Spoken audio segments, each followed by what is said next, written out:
Alright, hello and welcome, folks. I'm gonna totally redo this video series on my actual main YouTube channel. Yeah, I'm gonna redo that and I'm gonna make it nice, professional, and edit it and stuff like that because I noticed, this is something that actually is important. But, when I'm just trying to set it up for somebody, I could just do this like quick and dirty and then make a professional video and put it up on my main, which I'm actually gonna do. So, anyways, welcome back. Now you have everything nice and configured, and hopefully this little information bit down here doesn't bother you. Of course, if it does, you can just hit tilde and go net_graph your APH space 0, and then it hides that. But it's nice to know, your FPS and everything else. Once you get used to it, and if you don't need to know if something's lagging or not, you can just turn that off. I keep mine on all the time. I need to know that information as a very OCD player, I guess. I don't know. Something like that, Anyway, so boom, finding, playing Counter-Strike, getting into your first game, all of that fun stuff, right? Okay, so we have different game modes. I play competitive because I like to have my rank and have my rank go up and have stuff, bragging rights, etc., etc. But whenever you first buy the game, or if you're making an alt account and stuff like that, right, you have all of these different game modes, and they have descriptions. Now, we have certain things called operations that come out, and they have new maps that may or may not be included. I think actually they always are fully included into the game after the operation's over. But anyways, it's a special, operations are special things, special events and stuff.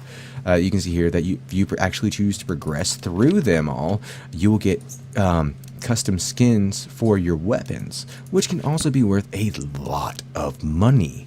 For instance, you can get skins for your sniper rifle that are worth literally $600 to $700 United States dollars. That's why people love playing Counter-Strike. Even if you think it's boring and repetitive after years, if you collect skins and you learn how to trade them and everything else, you can sell them, make her $10,000 or $20,000, and go, oh yeah. That's the whole point of skins, really. We're making them look cool, right? Making your weapons look cool. Alright, so whenever you've never played Counter-Strike and you're wanting to just learn, I guess, the best thing to do is go to Deathmatch. Click on Active Duty Group. If you know FPS is, you know what Deathmatch is. It's just you're fragging them over and over and over again. Arms race is what used to be called gun game. This teaches you more about what every gun in the game is, because you have to get a kill with it, and then whoever wins the arms race is the person who killed everyone with a gun once, and then I think it's a knife kill for the final kill. Teaches you different guns, teaches you the recoil patterns and things like that. Demolition. So demolition is where you eliminate the other team, or you do the objective, like rescuing a hostage or planting a bomb, and you get better weapons every time you win a round or you get a kill on someone. It's quirky, it's weird, but you know what, it's still pretty cool. And then you have casual. So casual is what gets you ready to play competitive, because the ultimate end game at this is competitive.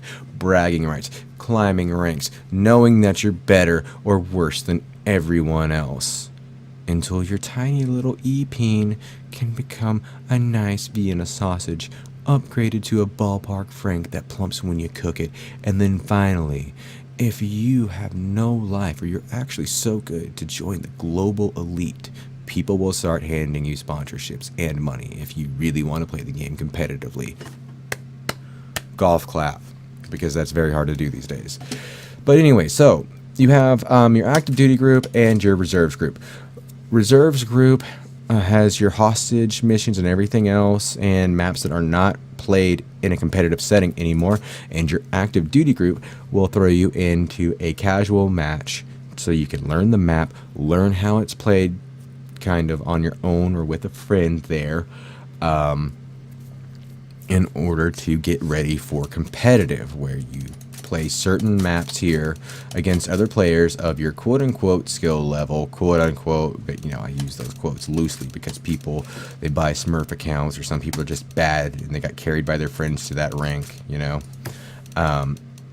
anyways, so these, these maps here, I do, of course, DE missions, so it's what you do in tournament play as well if you're actually on professional team and play for cash, right? Anyways, these are the maps that I like. You know, you can turn them on or off to be searching for them. And these are bomb defusal missions, which are what's played, you know, in the actual esports world of the game. Then you have hostage rescue missions, which they're fun. You know, I used to do that stuff whenever I was 14. It was cool, but it's nowhere near as cool as, you know, just planning, you know, defending a bomb site and then invading the bomb site if they actually break through your team and blah, blah, blah, blah, blah, blah, blah. Cool. Yeah, that was probably too long of an explanation. So, anyways, let's go ahead and hop into a deathmatch. Alright, I think I have everything. Hold on, let me check my inventory here. And so whenever you get different guns, these are, you know, where you select your skin, you go to inventory, loadout, and then you can click between your terrorist guns and your counter-terrorist guns, depending on, you know, what side you're going to be on. So there's your pistols, heavy weapons, submachine guns, rifles, knives, and then the coin for all of your cool achievements that you want to display on your profile that people can see. Okay. I'm not going to get into like the explanation of different pistols. Skins do not change how your weapon works. They don't. It just changes how cool it looks. Alright, so anyway, so you can either, you know, play by yourself, play with your friends, offline with bots, or do weapons courses. But before I join a match, what I'm going to do really quick is load this up and change the crosshair. The crosshair, like, I'll show you how like crosshairs work by using this map. If you want to use this map, you can to quickly set your crosshair. It's really nice, really easy to do. Or you can just mess around with the options to find a stock crosshair you like. It just depends. I guess whenever you're learning the game, it doesn't really matter. But whenever you've been playing for a while and you know yourself, which that's just the static stock crosshair.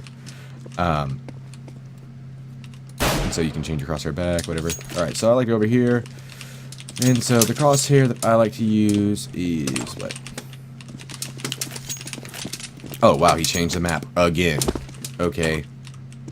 Derp, derp, derp, derp, derpity derp, derp, derp, derp, derp, derp. Different crosshairs, different crosshairs. Okay. So I like to use like a crosshair like this, you know. You can change the size of it and everything here to make your own fully custom one. So I like to use a little dot crosshair whenever I'm playing to, you know, focus, and then you can choose like that. That'll help.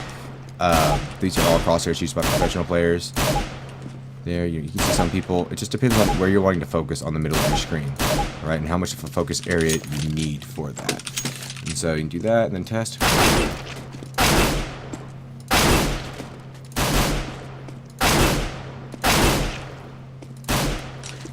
Alright, so that's the crosshair I guess I'll be using. It looks very small, even on my screen, but as you can see, especially when you're just using a pistol, even at, you know, whatever distance you are. Well, there we go. You know, no matter what distance, should be able to, track the heads efficiently. Okay. Alright, so you can press escape whenever you want to get out of stuff, right? Oh, here we go.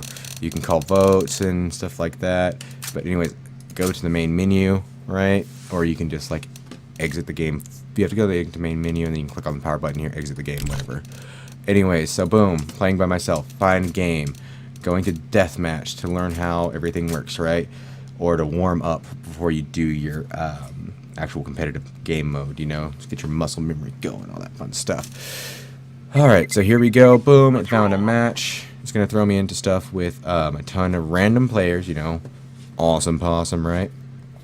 And then you're going to see exactly how everything works in game. Yay! But for that, I'm going to stop this and start it as a separate video.